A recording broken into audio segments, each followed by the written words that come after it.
Okay guys, got a second fish on here now.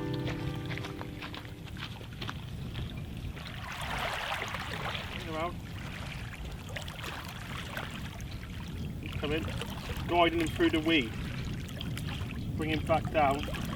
He's not the gilt we want, but he's a nice bass. Oh, I say nice bass, he's a nice little schoolie. There he is. Hooked perfectly. To watch it because of my waders. Right. No waders on. Just guiding him up over on the seabed. And there you go. Crackingly hooked. Top lip.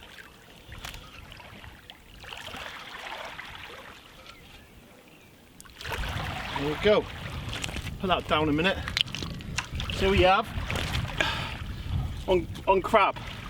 Fine crab bait after the Gilthead Bream today, and it's the first decent schoolie we've had. Nick had one first cast, but hopefully we can see those gilts. Best way to hold them is in the mouth, because that way you're not going to get spiked at the same time.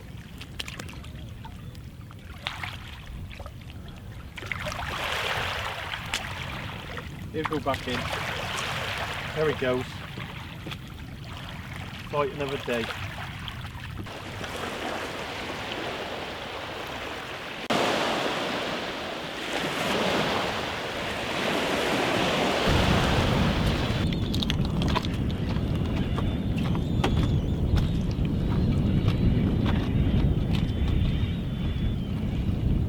It's a wrasse, isn't it?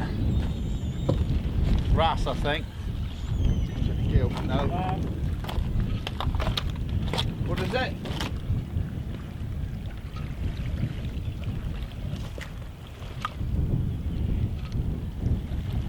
She's quick at it, isn't it?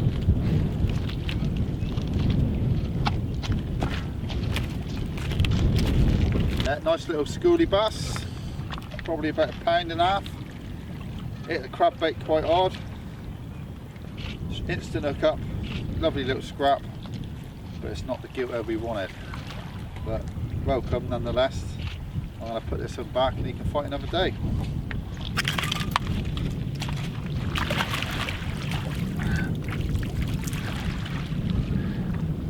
Okay, so setup wise, I've got Coniflex Flatty Fanatics I'm using, something with a bit of backbone.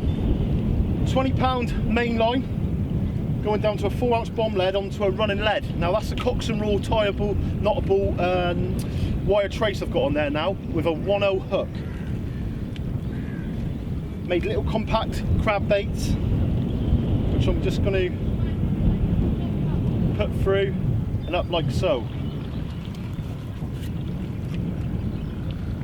Tide started to flood now, so Mr. Norris, whose market is, he said we are in for a very good chance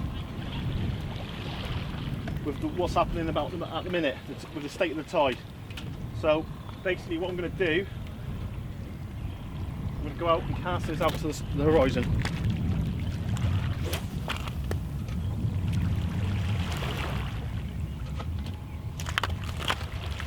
I'm going to keep my line tight so the wind don't take it.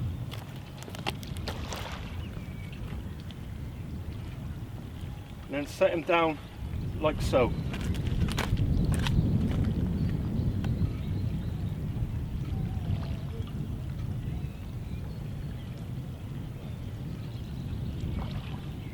There you go. Drag set now. That's tight at the minute. Just tight enough for it to take it if it needs to. But at the same time, you want that tension there. Quite tight, but you get a fish on and it hooks, you're straight in. Let's see if we can get one out. He's on!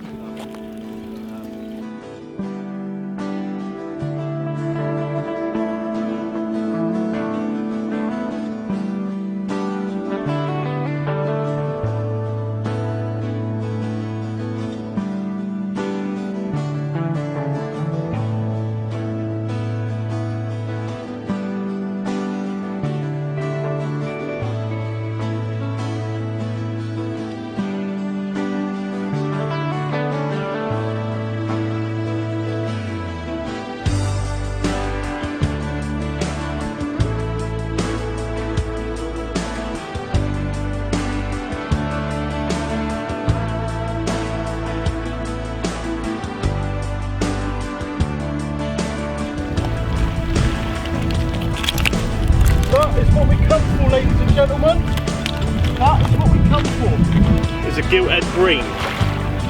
Absolutely amazing species to catch, hard fighting. The trouble is, they're very, very sharp. My hands are absolutely cut to hair here at the minute.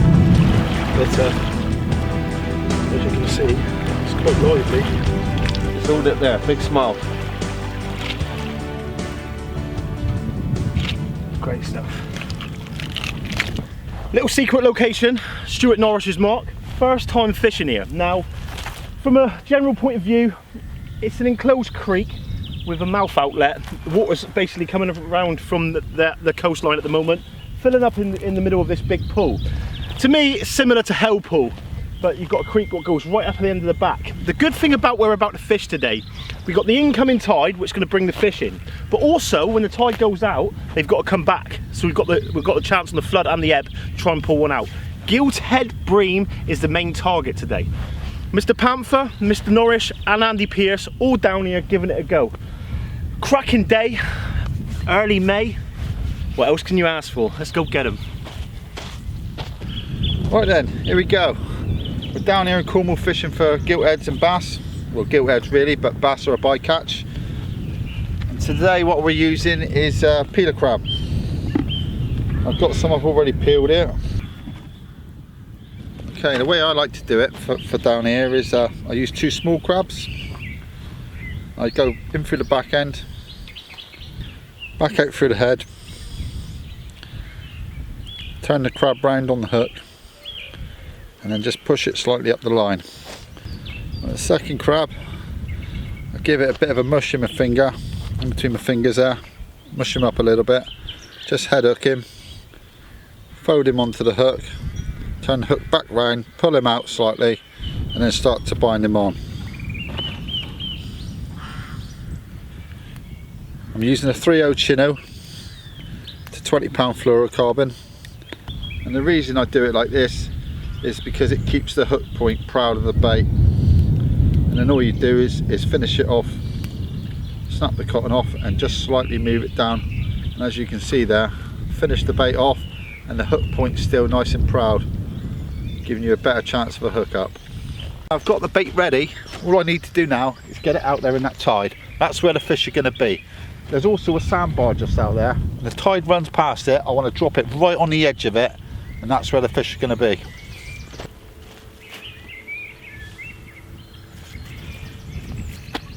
I've got it in there. It's absolutely perfect, right where I wanted it to be. Let's see what happens.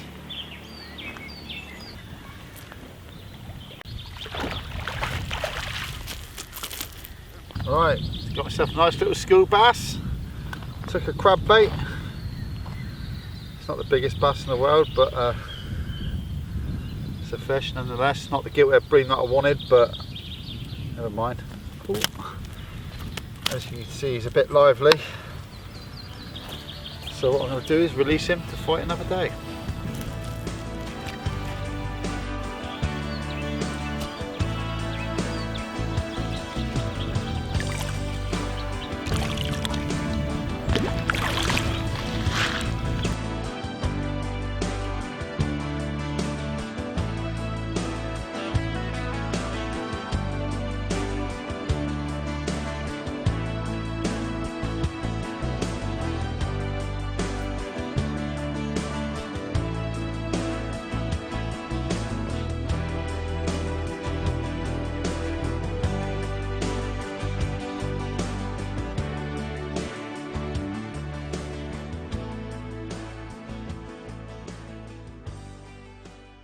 So ladies and gentlemen, what an adventure. Cracking day down here, hasn't it boys? Yeah, well, I've enjoyed it, mate. Yeah, it's been a long old day, but it's been quite enjoyable. I've had 11 bass, but I haven't had a gilthead, but he has. One Gilthead for the day. We both lost one as well, unfortunately. Yeah. The first mark we went to, about 40 yards out, it drops off on a big bank. And Stu had the same as me. I got the fish to the bank and it was just diving down, and that little bit of pressure, trying to give it a line at the same time, and unfortunately dropped. Exactly the same as what happened to you, mate, wasn't it? Yeah. They got hard mouth, so if you haven't got a really good hook hold, any sort of real pressure on you, Yeah. you pull the hook out, and that's what's happened, isn't it? We were doing a Facebook Live and suddenly slack line pulled over, raging panic onto one rod, and by the time I didn't really have a chance to set the hook, and fish was on already, so trying to play it, and unfortunately, but that's part of Gilthead fishing, isn't it? Yeah. It is. Yeah. You're going to win some, you're going to lose some, but Just still a brilliant day, mate. absolutely cracking. We've had bass. All out fishing together. Yep. Our man Andy Pearce at the moment behind the camera. He's had about 5 bass, I think he's had. Yeah, he's And he didn't catch a stonking fish day. the last trip, so Absolute he's brilliant well day. happy. But 2 venues, we got down here at 8 o'clock. 8 o'clock this morning, and the Yeah. time now is we're approaching 9 o'clock in the evening. Yeah, past 8. On a second Yeah. venue, we fished 2 different estuaries today with 2 creeks. Yeah. So it's been, and as you can see behind, the open coast. So we fished basically from this morning, fished the tide out, fish are tied in, moved marks, fish are tied in again, and then we've just fished it down now. And what time's low water tonight? Low water is about 11 o'clock. About 11 o'clock. But we've got no water coming back down through. We're getting weeded out. Bass, schoolie bass every time. Yeah, it is. Yeah. hard to knock But on the you've got head, to guys, expect isn't it? that. You've got to expect that. Yeah, this creek's it's going to dry out shortly. We ain't got. Well, we're packing up at just the right time. So Yeah. Time Yes, to go it's home. been a good day. I think we're all a bit tired now. So So from Sea Angling Adventures to the next time. see you next time. Nice one, boys.